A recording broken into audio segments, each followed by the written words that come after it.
Mendoj që biznesmenët shqiptarë janë shumë sipërmarrës, pra ekziston shumë iniciativa e lirë në Shqipëri dhe nxjerrin shumë ide të reja, gjë që bota e zhvilluar i kërkon.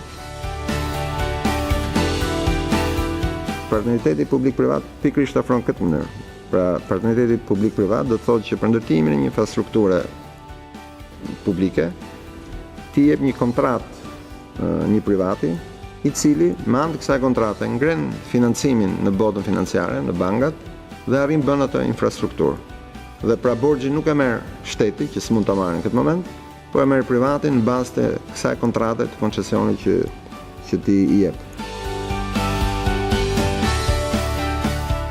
Unë besoj tek incentivat, tek dhënia e incentivës për individët, për takim paguesit, për ne, të respektojmë ligjin dhe ta bëjmë pagesën e taksës edhe një detyrim moral. Nuk jemi aty akoma, kemi vite që faktikisht morali fiskal të jetë pjesë e kulturës tonë. Por ama do duhet që ta incentivojmë atë me mënyra nga të shumë llojshmet. Nëpërmjet të ardhurave, deklaratës të ardhurave personale dhe vetë tatim paguesët të duhet të incentivojnë që ta bëjnë në një mënyrë më të gjerë se sa kaq, jo vetëm me shpenzimet mjekësore apo shpenzimet për të shkolluar fëmijët, ka shumë shpenzime tjera që duhen futur dhe duhet të përfitojnë në fund të ditës dhe vetë ne në këtë ambient që jetojmë në Shqipëri është tipike që një individ të kujdeset dhe për prindërit e vet apo dhe për 2, 3 apo aq fëmijë sa ka. Nëse nuk japim incentivën që ato shpenzime që ky individ shpenzon për të se është edhe aspekt social, për të suportuar këta pjesëtar familjar, atëherë kemi një disbalans shumë të madhe, sepse nga njëra anë po hetojmë me 23%, por nga ana tjetër nuk po japim asnjë benefit që po ndihmon në aspektin social në vend. Jo rastisht ne morëm iniciativën që në bashkëpunim me Universitetin e Tiranës dhe Universitetin e Torinos, zhvillojmë 2 programe masteri këtu. Dhe ky është vetëm fillimi, pasi ne kemi plane të tjera që të zhvillojmë të tjera në bashkëpunim me Universitetin e Tiranës. Shumë nga tanë, drejtuesit tanë, japin mësim me këto programe dhe mesatime 65 që janë në këto programe dhe qëllimi është që mbas kësaj, duke qenë se është bashkëpunim me Universitetin e Torinos, tjetë e njohur dhe nga Universiteti i Torinos ky program. Kjo nuk doli rastisht, kjo ndodhi mbasi duke qenë se punonjësit e Deloitte të Shqipërisë punojnë në shumë zyra të rajonit, përfshi Deloitte në Italisë. Deloitte Italisë e vuri re talentin e resurseve shqiptare dhe për këtë arsye u nxit në bashkëpunim me Universitetin e Torinos që të bënte këtë program.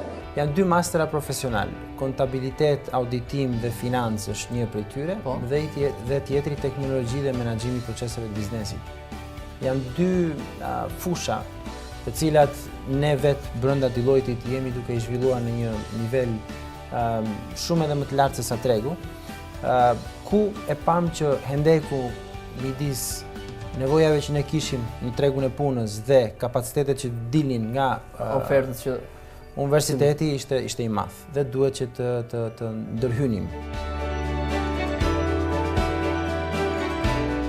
Ka ngelur mendjen time një këshill e një business woman, ishte femër daneze, e cila më tha, gjithçka në jetë duhet të kesh 3 gjëra parasysh.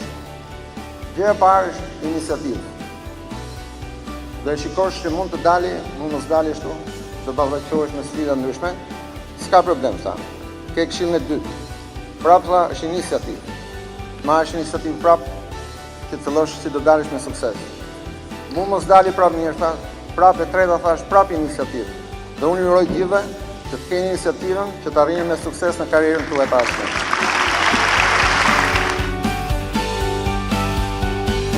Gjëja e parë që karakterizon është kjo që sapo tham konfidenca në aftësitë që ata kanë. E dyta është një sens shumë i madh komuniteti dhe nevoja e madhe për afirmim. Çfarë do të thotë kjo?